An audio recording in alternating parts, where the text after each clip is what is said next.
Just saw Flight Risk, the new movie from Mel Gibson. I was excited about this one. I'm a big fan of Mel Gibson, especially the movies that he's directed. That would be Apocalypto is actually my favorite movie of his. Really great movie. Flight Risk was fun. I definitely had a lot of fun watching it. My theater was about half full. Obviously, the highlight of the movie is going to be Mark Wahlberg. He plays the villain in the movie. The movie really just is focused on three characters pretty much the whole time.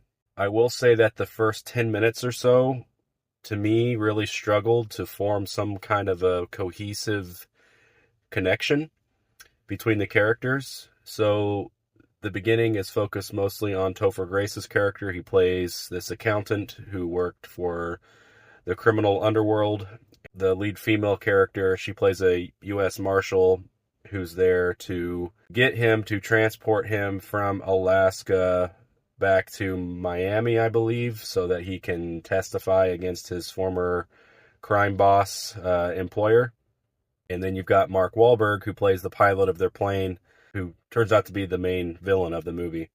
The first 10 minutes is mostly just Topher Grace and then the U.S. Marshal lady who's there to transport him back. And there's a couple of jokes and things like that that just come off really awkward and clunky and didn't quite land for me. It was basically dead silent in my theater. Nobody was really laughing at the jokes. Within the first 1 to 2 minutes, there's a CGI moose that just looks terrible.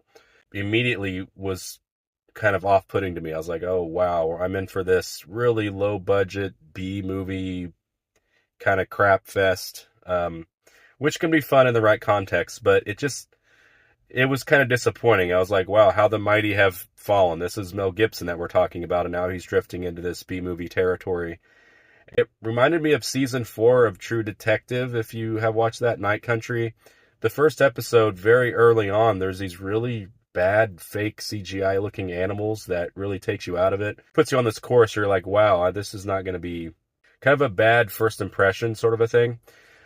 And then there's some bad dialogue back and forth. I kind of thought I was watching like an M. Night Shyamalan type thing with really bad dialogue for the first 10 minutes or so. But then Mark Wahlberg shows up, and immediately the movie gets much better. Still not great. I mean, this isn't like an A+, like 10 out of 10 movie or anything like that. Mark Wahlberg is definitely having a good time, just kind of letting himself go. He usually doesn't play a villain. I've only seen him play a villain a couple of times, and each time that he does it, he does tend to do a pretty good job, in my opinion. Definitely does a great job in this. Yeah, the basic setup is you've got Mark Wahlberg as the pilot, and then the U.S. Marshal lady is trying to transport Topher Grace. He was hiding out in this very remote location, so they have to get a pilot of a plane up there to transport them to Anchorage. And they kind of tussle and have a fight. There's some jokes throughout. Again, the humor to me mostly fell flat. Towards the end, there's a couple that did get a couple of mild chuckles out of my audience. Kind of smirked a little bit for sure, but there was nothing where I felt that the humor was like a highlight or anything like that. It was just there, kind of serviceable, happens a couple of times.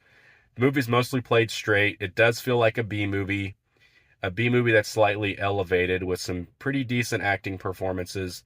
I will say that the chemistry between the U.S. Marshal and Topher Grace, it gets better as the movie goes on. You do get a little bit more invested in their characters and kind of what's going on.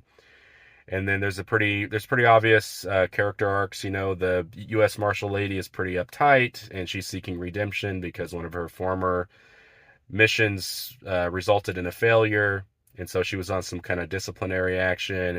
Topher Grace is realizing, that he's been working on the wrong side for a long time, so then he decided to go on the run, and now he's deciding to do the right thing. He wants to make his mother proud. He wants to turn in his crime boss. He wants to do the right thing. And then Mark Wahlberg, he's the villain. He just kind of starts out as the villain. There's the, little surprise moment that he's actually not who he says that he is. But yeah, he doesn't really have a character arc. He's just straight up bad guy man the whole time. But definitely has a good time and is very fun to watch. There's this element of it that reminds me of the movie Buried with Ryan Reynolds. It's an older movie that he did. That's probably my favorite movie of his and my favorite acting performance of Ryan Reynolds. To me, he's mostly hit or miss. I kind of feel like these days he just feels like such a corporate product. He's kind of the same thing every time, and that's fine, whatever. But anyway, back in the day, he was in this movie called Buried that you should check out. It's just him. He plays this contractor. He was working in the Middle East, and he wakes up and he's in this coffin that's buried underground, and he's just kind of in the coffin with a cell phone making phone calls, and that's the movie.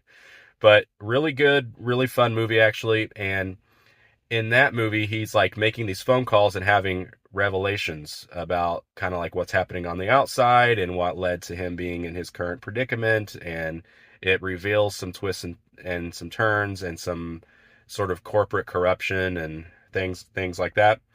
This is pretty similar in that while they are in this aircraft, she's making phone calls. The U.S. Marshal's making phone calls back to her office and via satellite phone. He finds out, hey, maybe things aren't quite what they seem. They're suspicious why Mark Wahlberg's character has certain pieces of information, and really the only way that he could have those pieces of information is if there's like a mole or like a leak on the inside, meaning working for the U.S. Marshal's office.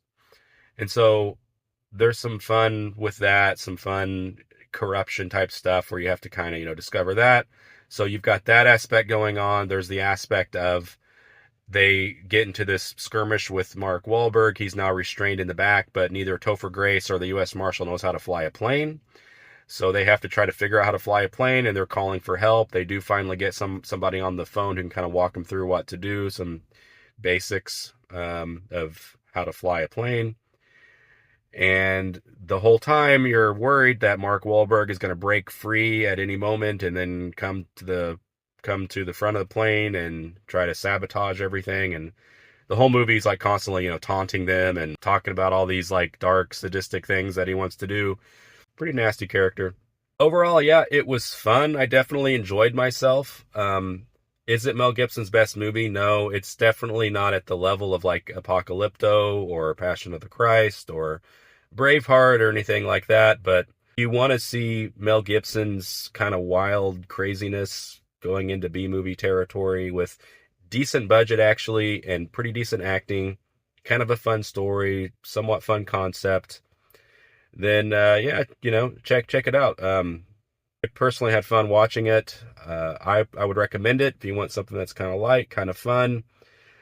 Definitely don't go into this expecting one of Mel Gibson's great masterpieces or anything like that. But if you just want kind of a fun, disposable movie, and it's not even that disposable by modern standards. Like there's these constant movies coming out on Netflix and things like that feel like they are meant to just be like popcorn. You just kind of watch them, you digest them, and you never think about them ever again.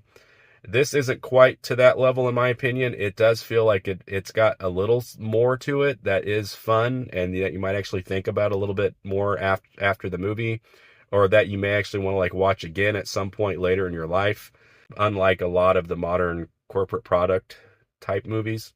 I think I would give it somewhere maybe like around a 6 out of 10, 6.5 out of 10. Not terrible, not great, especially in the context of modern movies and the kind of state of affairs that we're in right now. Check it out. It was fun. Mark Wahlberg definitely had fun.